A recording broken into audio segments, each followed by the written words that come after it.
예, 하나님의 말씀은 민수기 9장 15절에서 23절까지 말씀 보도록 하겠습니다. 민수기 9장 15절에서 23절까지 말씀.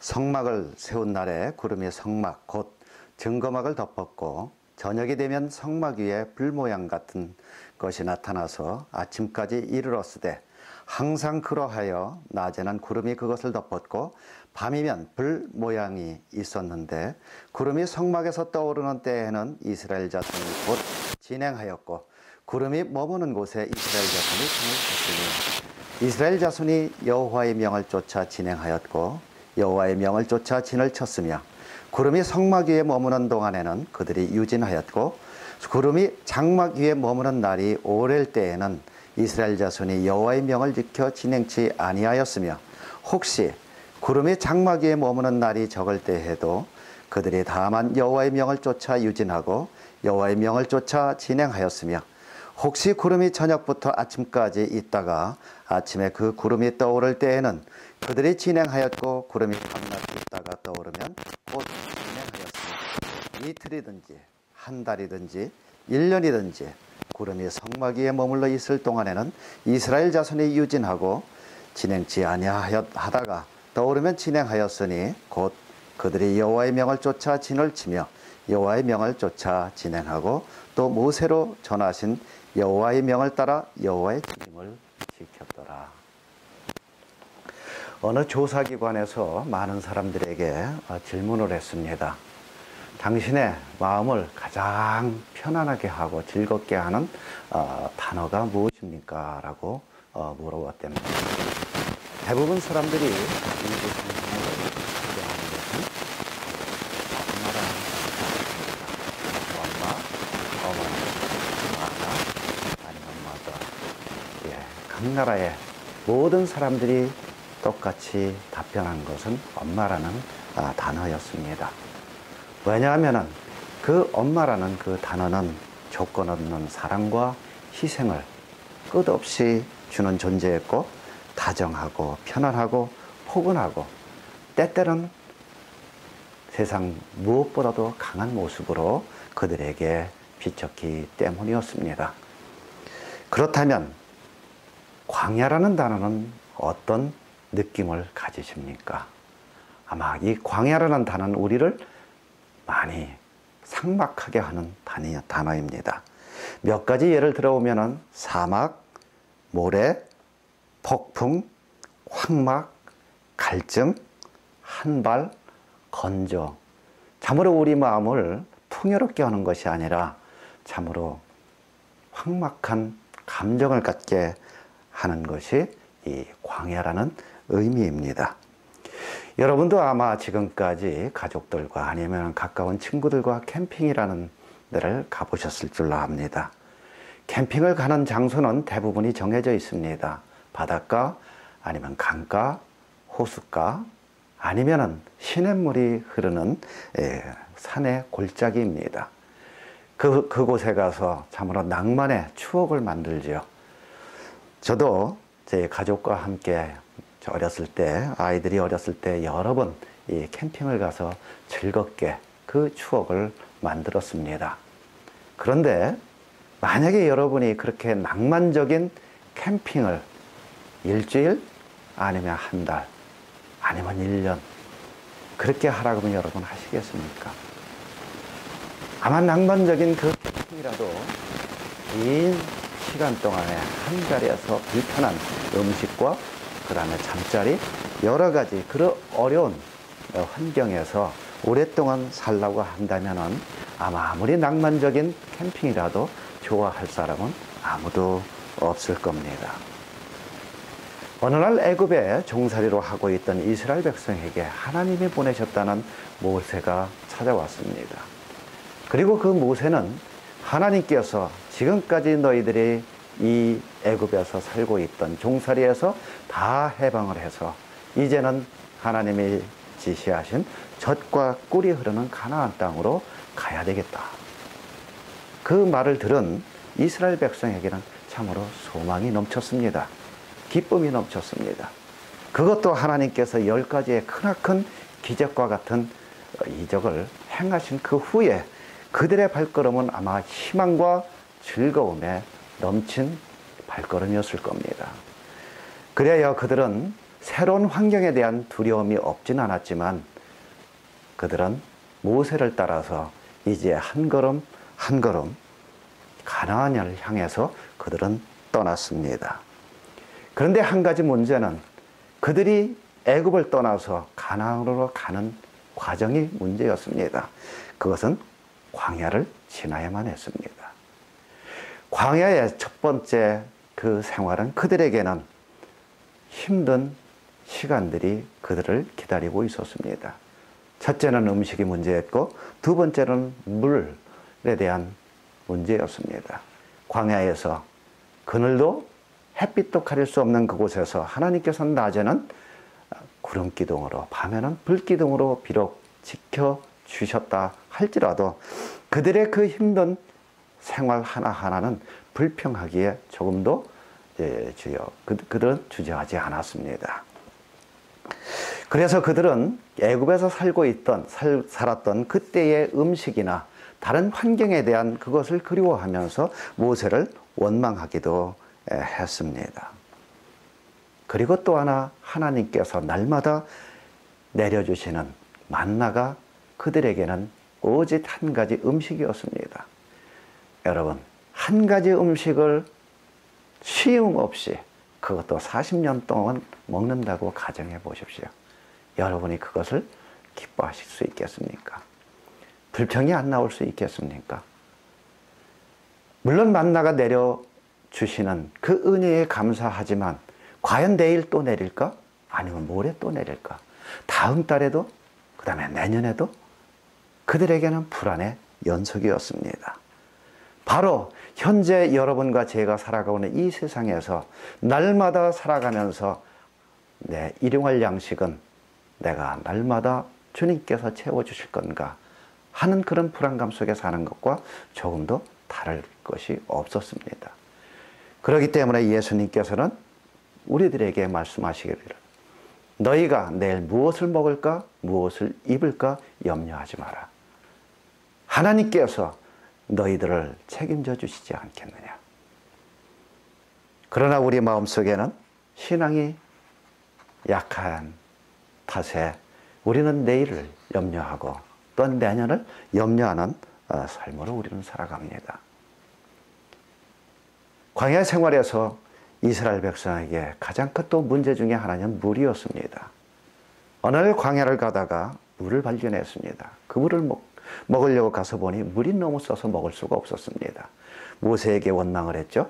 모세는 하나님 앞에 기도해서 하나님의 능력으로 그 물을 달게끔 만들어서 이스라엘 백성이 마시게 했습니다. 그래서 그 물을 마라의 쓴물이라고 성경에 기록되어 있습니다. 또한 광야길에서 그들에게는 물 한 방울 발견할 수가 없어서 또다시 모세를 원망하자 하나님께서는 모세를 통해서 반석을 치라. 그곳에서 생수가 나올 것이라고 말씀해 주셔서 또한 그 바위에서 생수를 솟게 하는 능력도 주셨습니다. 바로 그 반석은 신약성경 고린도전서 10장에 예수 그리스도가 그 생수의 원인이라 근원이라 공급자라 그렇게 기록하고 있습니다. 그러나 그들은 광야의 생활에서 실망만 한 건 아닙니다. 왜냐하면 하나님께서 내가 너와 함께하고 살아계신 하나님께서 내가 너의 길을 인도할 것이라고 굳건히 약속을 해주셨기 때문입니다. 그것은 바로 모세를 통해서 십계명과 율법을 주셨기 때문입니다. 그래서 십계명과 율법을 그들에게 주면서 내 뜻은 이것이니 너희들은 이 길로 행하고 바로 이 길로 행하는 것이 너희들의 본 하나님을 기쁘게 하는 길이라고 그들에게 계속해서 말씀해 주셨기 때문입니다. 그런데요, 그들에게 하나님의 말씀인 십계명과 율법은 그들에게 족쇄가 되었습니다. 왜냐하면 하나님의 율법에는 하라, 하지 말라는 그 말씀이 반복해서 계속 말씀하고 있기 때문입니다. 우리 인간은 모두가 다 죄성이 있어서 자기의 길로 가고자 하는 그런 속성이 있습니다. 그런데 하나님께서는 하라 하지 말라라 이스라엘 백성에게 연속해서 말씀하고 계시기 때문에 내 뜻과 반하는 다른 길로 그들은 가야만 했기 때문입니다. 그래서 때때로는 그들에게 그 말씀이 그들에게는 족쇄가 돼서 왜 나를 간섭하고 나를 구속하지? 그렇게 그들에게는 모세를 하나님을 배반하고자 하는 죄성을 수없이 갖게 된 겁니다. 우리 신앙생활도 마찬가지 아닌가요? 우리는 신앙생활을 하면서도 구원에 대한 참 기쁨을 누리면서 하나님께서 우리들에게 원하십니다. 그 길이 아니다. 내 뜻은 이 길이다. 그것이 아니네. 내 뜻은 바로 이것이다. 바로 신앙생활을 하면서 하나님께서는 우리들에게 희생을 요구하고 계십니다. 나의 생각과 나의 의지와 내가 가야 될 길과 이것을 하나님 원하시는 길이 아니라면 하나님께서 포기를 하라 하십니다. 그래서 때때로는 그것이 나에게 족쇄가 돼서 내가 그것을 하나님의 뜻 가운데서 순종하고자 하는 마음이 자꾸만 멀어지며 간섭이라고 내가 생각하게 이르게 됩니다. 우리는 하나님께서 우리들에게 주시는 참으로 기쁜 선물을 때때로는 시간이 지나면서 그것이 선물이 아니라 그것이 나에게 골칫덩어리로 다가올 때가 얼마나 많이 있습니까? 예를 들어 볼까요? 부부의 관계는 어떻습니까? 처음에 결혼식을 하면서 서로가 너무 사랑해서 결혼을 하고 참으로 즐거운 꿈과 같은 생활을 얼마 동안 유지합니다. 그러다가 서로의 단점을 발견하고 그 다음에 나를 구속하는 어떤 방해꾼처럼 생각하다가 극단적인 결단을 내리는 것이 이혼이 아닙니까? 처음에는 나에게 주신 하나님의 기쁨의 선물이었습니다. 살다 보니 나에게 어떤 구속적인 족쇄가 됐다고 생각을 할 때가 있습니다. 그리고 나서 그 선물을 자신은 가차없이 버릴 때가 있습니다. 우리 자녀는 어떤가요? 우리 자녀들도 마찬가지입니다. 하나님이 주신 그 자녀, 그 기업을 기쁘게 받아서 참으로 어렸을 때부터 얼마나 정성껏 아이를 키웁니까? 그러다가 자녀가 잘못된 길, 부모의 뜻과 어긋난 길로 가서 어떤 큰 사고를 친다든가 잘못된 행위를 하고 난 후에는 내가 버릴 수 없는 자녀라는 것을 깨닫고 그 선물이 나에게 거추장스런 골칫덩어리로 다가올 때가 있습니다. 지난주에 미국에서 참으로 큰 사건이 하나 있었죠. 사우스 캐롤리나 찰스턴이라는 동네에서 인종차별론자인 딜런 루프라는 한 젊은 청년이 성경 공부를 하고 있는 감리교회에 들어가서 9명을 총을 쏴 죽였습니다. 그런데 그 총은 그 아버지가 아들의 생일 선물로 준 캐시를 가지고 총을 구입을 했습니다. 그리고 그 총으로 9명이라는 참으로 죄 없는 생명을 앗아갔습니다. 그 아버지나 부모 마음이 어떻겠습니까? 그들이 남아있는 모든 인생, 그 시간마다 얼마나 고통 속에 그들이 살 거라고 여러분은 생각하십니까? 하나님이 주신 선물인 아들이었습니다. 얼마나 기쁘게 그가 키웠을까요? 그런데 생일 선물로 준 자신의 돈으로 아들은 권총을 사서 9명을 죽이고 말았습니다. 그리고 또 하나 그 가족사에 놀라운 것은 바로 이번 주에 그 누나가 결혼식하는 주였습니다. 그 누나는 어떤 마음으로 결혼식을 과연 했을까요? 아니면 포기를 했을까요? 때로는 우리에게 신앙생활을 어떤 모습으로 내가 해야 되는지, 이것이 나에게 주신 하나님의 구원의 참 기쁨이며 감사하며 축복이라고 우리는 누리면서 하나님의 말씀에 순종하고 살고 있습니까? 저는 신문을 읽으면서 9명의 희생당한 그 가족들이 그 청년을 향해서 기자들에게 이렇게 이야기를 했습니다. You hurt me. You hurt a lot of people. But God forgive you. I forgive you. 하나님이 주신 마음이 아니라면 어찌 자기 남편을, 자기 아내를 죽인 청년을 용서할 수가 있었겠습니까? 그들은 진정으로 하나님이 주신 구원에 참된 기쁨이 있었기 때문에 그들은 이렇게 용서할 수가 있었습니다. 하나님이 나에게 주신 그 믿음은 축복이었고 참으로 놀라우신 하나님의 기적이었습니다. 그렇기 때문에 우리는 신앙생활을 하면서 내 자신 것을 버리고 하나님이 원하시는 뜻에 따라서 살아야만 우리는 하나님이 지정해 주시는 천국을 갈 수 있는 그 길을 끊임없이 갈 수 있다는 겁니다. 그래서 요한복음 21장 18절에 주님께서는 베드로에게 이렇게 말씀하십니다. 젊어서는 내가 스스로 띠뛰고 원하는 곳으로 다녔거니와 늙어서는 내 팔을 벌리리니 남이 내게 띠띠우고 원치 아니한 곳으로 데려가리라. 이겁니다. 하나님께서는 모세를 통해서 이렇게 말씀하셨습니다. 나의 뜻과 나의 명령에 순종하는 그 길은 바로 너희의 행복을 위한 것이 아니냐. 바로 여러분과 저의 행복을 위해서 주님께서는 하나님의 뜻에 순종하라고 말씀하고 계십니다. 하나님께서 율법과 십계명을 주신 것, 그 다음에 또 하나의 선물을 주셨습니다. 성막을 주셨지요. 율법과 십계명은 하라 하지 말라라는 어떤 행동적인 구속력이 있지만 성막은 그렇지가 않았습니다. 왜요? 그들의 아브라함의 하나님, 이삭의 하나님, 야곱의 하나님은 그들에게 직접 나타나시지도 않았고 음성을 직접 들려주시지도 않았습니다. 그런데 성막의 의미는 달랐습니다. 그들이 지금까지 제3자를 통해서 볼 수 있었고 들을 수 있었던 하나님의 음성을 이제는 자신들의 눈으로 직접 볼 수 있는 가시적인 하나님을 만날 수 있는 장소였기 때문이었습니다. 성막이라는 의미는 그들에게 기쁨이었습니다. 그래야 모세가 성막을 짓기 위해서 이스라엘 백성에게 요구를 하죠. 너희들의 헌물을 드리라. 성막을 짓자.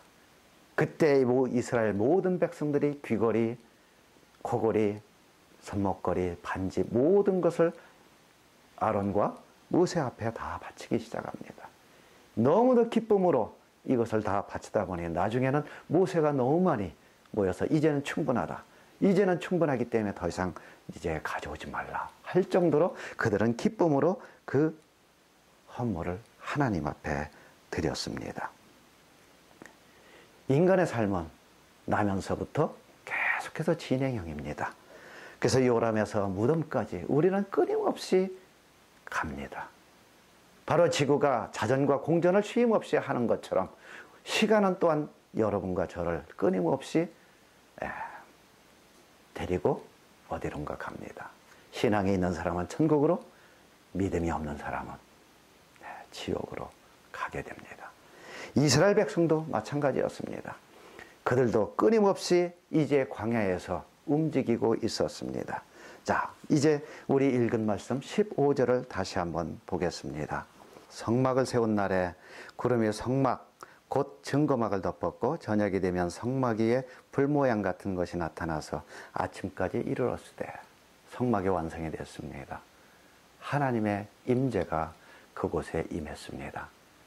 그 증거로 성막 위에 불 같은 모양이 나타났고 그리고 구름이 나타났습니다.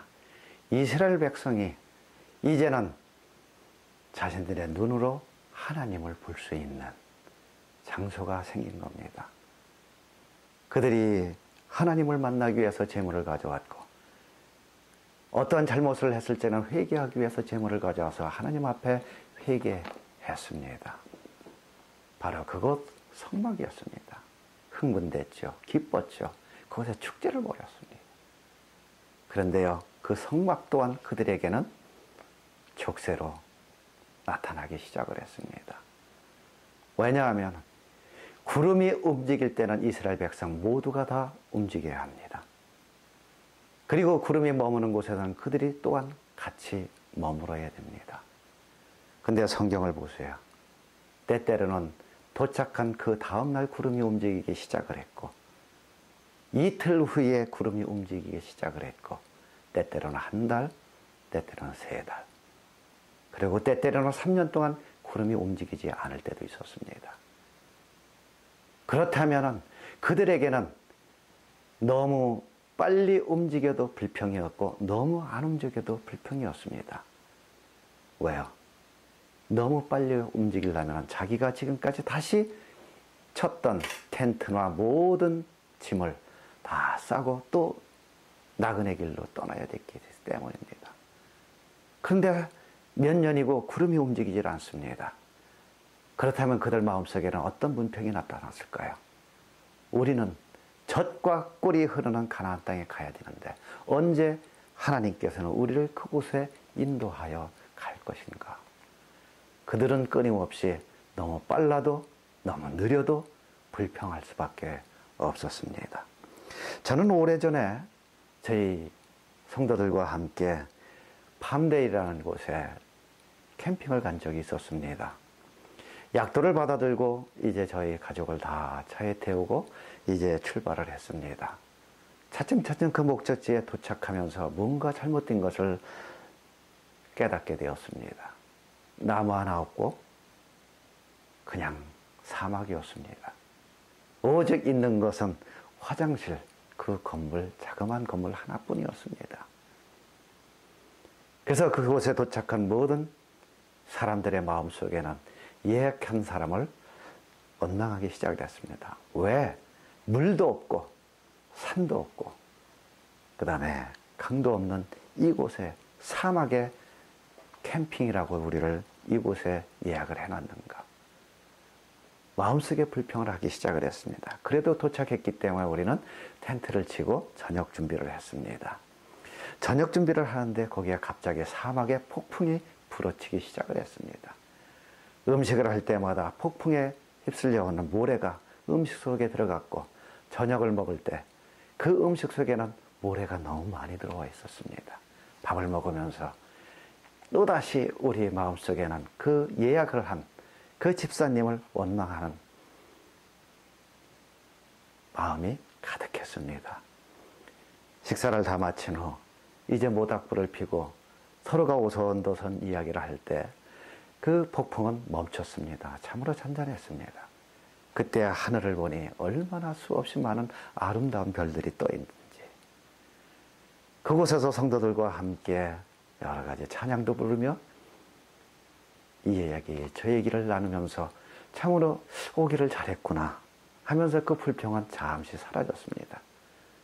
그러나 다음 날 아침 태양이 뜨기 시작하면서 텐트 안은 우리가 머물 수 없도록 너무 뜨거웠습니다. 다시 불평의 마음이 솟아오르기 시작했죠.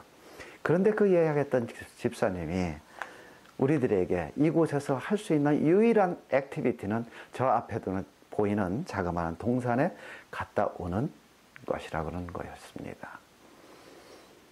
왕복의 길이가 시간적으로만 2시간 반 됐습니다. 그래서 모두가 다 다른 액티비티를 할 것이 없기 때문에 손에 물 한 병씩을 들고 그곳을 향해서 모두가 출발을 했습니다. 나무 하나 없이 그늘 하나 없었습니다. 모두가 다 한 걸음 한 걸음 가면서 우리가 왜 여기를 가야 되지? 이 땅끝에서 우리가 왜 무슨 즐거움이 있다 여기를 가야 되지? 그때 저를 깨닫게 하는 하나님의 마음이 다가왔습니다. 아, 이스라엘 백성이 이런 모습이었구나. 바로 광야에서 희망도 없이 언제 이 여행길은 끝날지 모르면서 하나님께서는 내가 너를 사랑한다. 너를 사랑한다. 아무리 음성을 들려주도 현재 내 생활이 너무도 고달프고 고통스러운 그것을 참지 못했던 이스라엘 백성들. 저 또한 그것을 하루에 경험했지만 그 속에서 광야에서 이스라엘 백성이 경험했던 그것을 잠시 경험하게 했습니다. 그리고 저는 비로소 거기서 깨달았습니다. 하나님께서 이스라엘 백성을 통해서 우리들에게 주신 하나님의 뜻인 이 성경은 그냥 쉽게 우리 손에 다가온 것이 아니구나. 그렇게 수없이 많은 하나님의 자녀들을 희생시키고 그들을 통해서 하나님의 뜻을 우리들에게 전해주셨구나. 그리고 성경이 얼마나 귀한지 다시 한번 깨닫게 됐고 우리들에게 주신 그 구원이 얼마나 귀한 것을 깨닫게 되었습니다. 그리고 내려오면서 그 집사님에게 나에게 이 경험을 하게 해준 은혜에 너무 감사합니다 하고 감사의 표를 그에게 했습니다. 또 하나 광야 생활에서 그들에게 힘들게 했던 것은 같이 출발했던 애굽에서 출발했던 모든 사랑하는 형제자매들이 광야에서 죽어갔다는 겁니다. 그것도 한 명, 두 명이 아니라 너무도 많은 생명들을 광야에 묻어야만 했던 이스라엘 백성이었습니다. 그래서 모세가 쓴 시편 90편에 이렇게 기록을 했습니다. 우리의 연수가 70이요 강건하면 80이라도 그 연수의 자랑은 수고와 슬픔뿐이요 신속히 가니 우리가 날아가나이다. 주께서 저희를 홍수처럼 쓸어 가나이다. 바로 그들을 힘들게 했던 것은 함께 가나안 땅에 소망을 갖고 출발했지만 그들은 결국 광야에서 숨을 거두고 그곳이 그들의 무덤이 되었다는 겁니다. 그런데요, 한 가지 분명한 것은 하루든 이틀이든 한 달이든 1년이든 구름이 움직일 때마다 그들은 움직이면서 어디로 향하고 있었습니까? 하나님께서 약속하신 가나안으로 향하고 있었던 겁니다. 바로 여러분과 저도 지금 현재 내 생활에 어떤 아픔이 있고 어떤 어려움이 있다 하더라도 하나님께서는 우리들에게 믿음을 끝까지 지키고 난다면 우리 또한 언젠가는 주님의 품으로 갈 수 있다는 소망이 있다는 겁니다. 그렇기 때문에 하나님께서는 신명기 8장 2절 3절에서 이렇게 이스라엘 백성과 여러분과 저에게 말씀해 주셨습니다. 너희로 40년 동안 광야의 길을 걷게 하신 것은 너희를 낮추시고 시험하사 내 마음이 어떠한지 그 명령을 지키지 아니하는지 알려 하심이라. 너를 낮추시며 너를 줄이게 하시며 또 너도 알지 못하며 내 열조도 알지 못하던 만나를 내게 먹이신 것은 사람이 떡으로만 사는 것이 아니요 여호와의 입에서 나오는 모든 말씀으로 사는 줄을 너로 알게 하려 하심이라. 이겁니다. 바로 하나님께서 우리들에게 때때로 아픔을, 때때로는 어려움을, 때때로는 우리들에게 기쁨을 여러 가지 살아가면서 힘든 과정을 걷게 하십니다. 그러나 하나님께서는 나를 낮추시고 하나님을 사랑하시는지 사랑하지 않는지 우리는 떡으로만 사는 것이 아니라 하나님 입으로부터 나오는 말씀으로 우리가 살아야 된다는 것을 깨닫게 해주시기 위해서 하나님은 때때로 우리의 인생길을 그렇게 만드십니다. 이스라엘 백성은 구름이 움직일 때 함께 움직였습니다. 구름이 머물 때 또한 그들은 머물렀습니다. 그런데요, 우리는 구름이 움직일 때 나의 욕심 때문에 안주하려는 생각도 있습니다. 또한 구름이 머물고 있을 때 내 욕심 때문에 내 길로 가고자 하는 그런 잘못된 신앙도 우리들에게 그 모습을 발견할 수가 있습니다. 바로 이스라엘 백성이 구름이 머물 때 함께 머물었고 움직일 때 함께 움직였던 것처럼 하나님은 여러분과 저에게 지금도 요구하고 계십니다. 머무르라 하면 머무르고 가라 하면 가고 오라 하면 오고 순종하라 하면 순종하는 것. 바로 이것이 여러분과 저를 위한 하나님이 주시는 생명의 길이며 행복의 길입니다. 예수님께서 내가 곧 길이요 진리요 생명이니라 말씀하셨습니다. 바로 예수님을 따르는 것.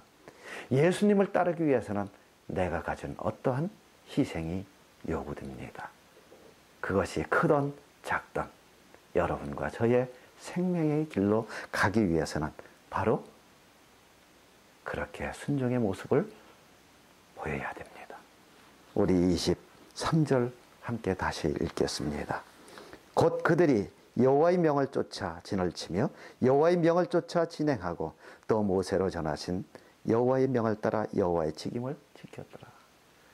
여호와의 명을 따라 여호와의 직임을 지켰더라. 이겁니다.